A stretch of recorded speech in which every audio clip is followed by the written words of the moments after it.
Om Swastiastu, Rahayu, Sagung, Dumadi. Saudaraku dimanapun Anda berada, semoga kita selalu ada dalam lindungan Tuhan Ida Sang Yang Widiwasa, Tuhan Yang Maha Esa. Khususnya di masa pandemi ini, semoga kita selalu ada dalam lindungan dari Tuhan Ida Sang Yang Widiwasa, sehingga apa yang terjadi sekarang ini tidak menimpa diri kita, tidak menimpa keluarga kita, tidak menimpa rekan kita dan saudara-saudara kita. Dengan kata lain, semoga semua yang ada sekarang ini, pandemi sekarang ini segera berlalu. Baik, di kesempatan kali ini saya ingin berbagi sebuah cerita, yang cerita ini mungkin dapat menjadi suatu pemikiran. Semoga dengan apa yang saya ceritakan ini kita lebih hati-hati dan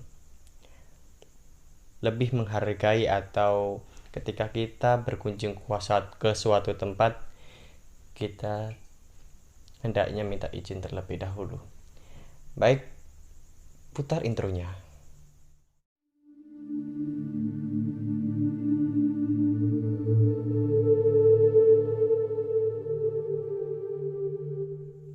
Baik saudaraku, sebenarnya cerita ini sudah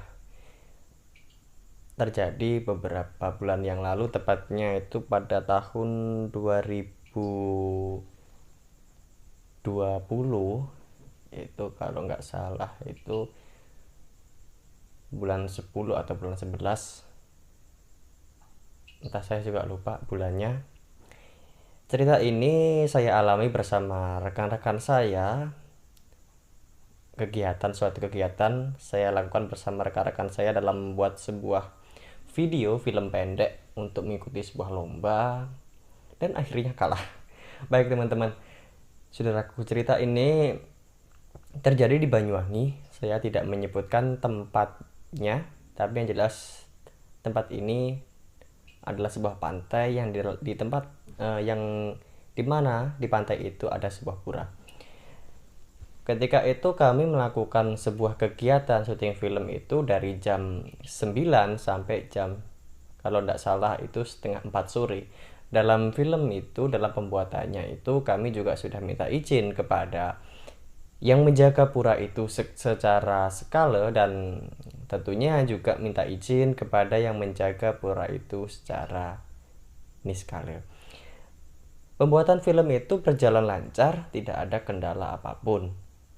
Nah, selesai pembuatan film itu, kami pun pulang ke rumah masing-masing, guna untuk besok paginya ini kami akan melakukan sebuah pengeditan video.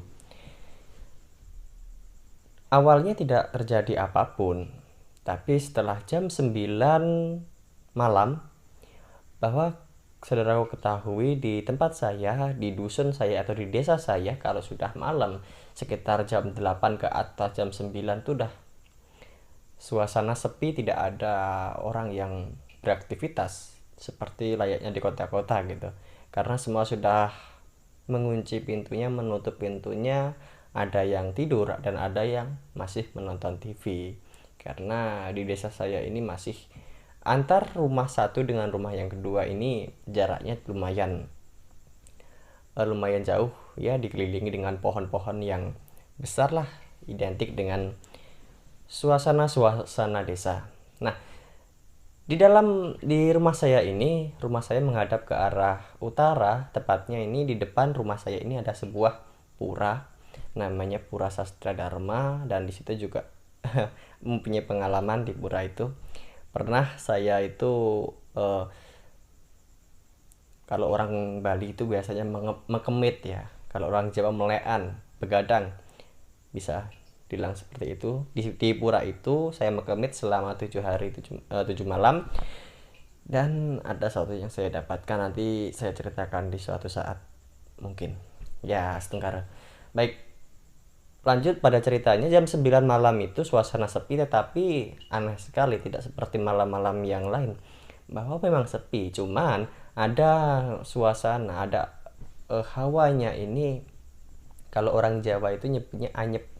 anyep itu gimana ya, nggak enak hawanya itu. Nggak dikatakan nggak dingin ya nggak dingin, dikatakan nggak panas juga nggak panas, nggak enak banget suasananya. Anginnya itu seolah-olah diam, tidak ada angin yang menerpa pohon, itu nggak ada, intinya sepi, sunyi, dan nggak enak. Dan tiba-tiba pada waktu itu ada yang datang. Saya merasakan sendiri sebuah aura energi yang datang dari arah selatan, tepat dengan posisi ketika kami mengambil video di pura tersebut. Yang datang ini bukanlah satu atau dua orang, tetapi banyak.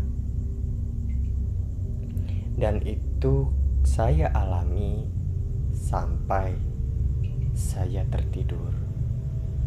Jadi posisinya ketika saya mau tidur, di rumah saya ini dikelilingi oleh banyak orang. Saya tidak tahu awalnya, tetapi semua terjawab ketika saya bermimpi. Di malam yang sunyi itu, saya bermimpi didatangi oleh segerombolan orang sekitar umur 40 sampai 50 tahunan. Orang-orang itu seolah-olah marah kepada saya. Dan orang-orang itu lalu memukuli saya. Ada satu orang yang memukul kepala saya di bagian belakang dengan menggunakan batu, sehingga di mimpi itu kepala saya berdarah. Dalam mimpi itu saya tidak bisa apa-apa.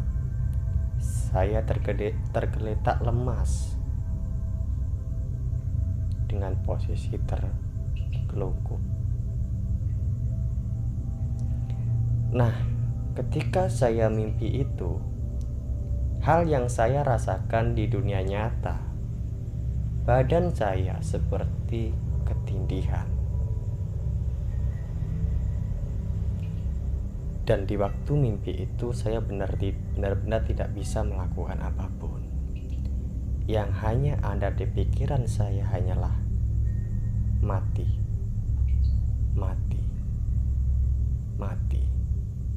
Tetapi tidak lama kemudian ada beberapa orang yang datang menolong saya dengan baju khasnya dari perguruan atau organisasi pencak silat Persaudaraan Setia Hati Ternate. Orang-orang ini saya kenal. Yang orang-orang berpakaian Esa ini saya kenal, cuma saya lupa ketemu di mana. Dan tidak hanya satu, banyak sekali mereka menolong saya. Ada yang membantu untuk mengalahkan orang-orang yang memukuli saya, hingga ada orang juga saudara saya yang menyembuhkan luka di kepala saya.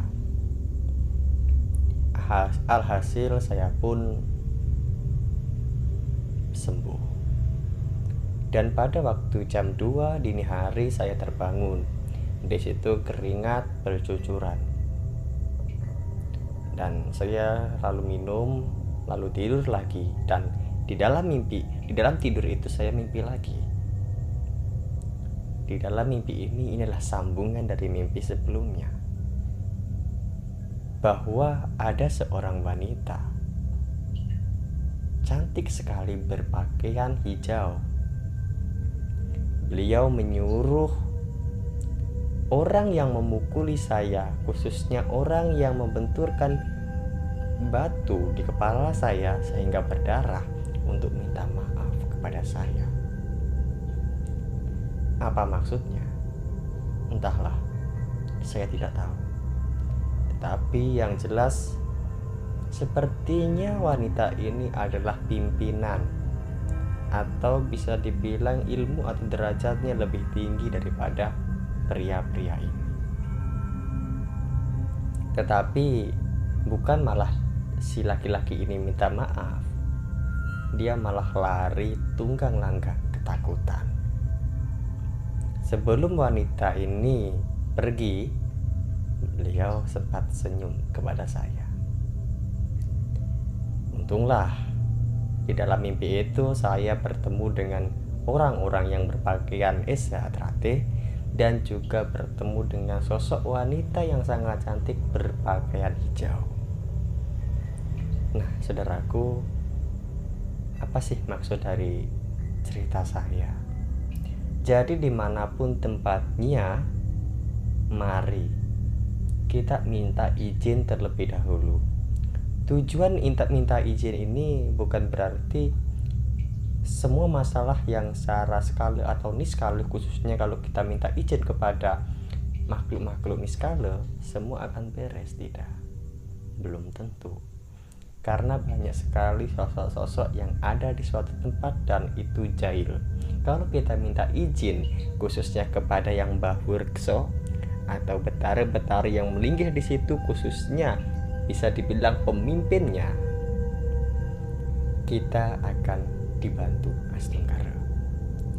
Jadi saya tidak henti-hentinya mengingatkan, dimanapun tempatnya, mari kita izin terlebih dahulu, agar ketika ada masalah ini tidak akan berdampak yang buruk, ataupun bisa teratasi dan ada jalan keluarnya, sehingga tidak mengancam diri kita, nyawa kita, dan keluarga kita. Mungkin demikian apa yang saya sampaikan dalam video kali ini. Semoga dapat menambah pemahaman kita bersama mengenai pentingnya izin pada suatu tempat. Akhir kata dari saya, Hayu, Hayu, Jaya, Jaya, Wijaya, Rahayu, Mulyaning Jagat. Om Santi, Santi, Santi Om. Bye.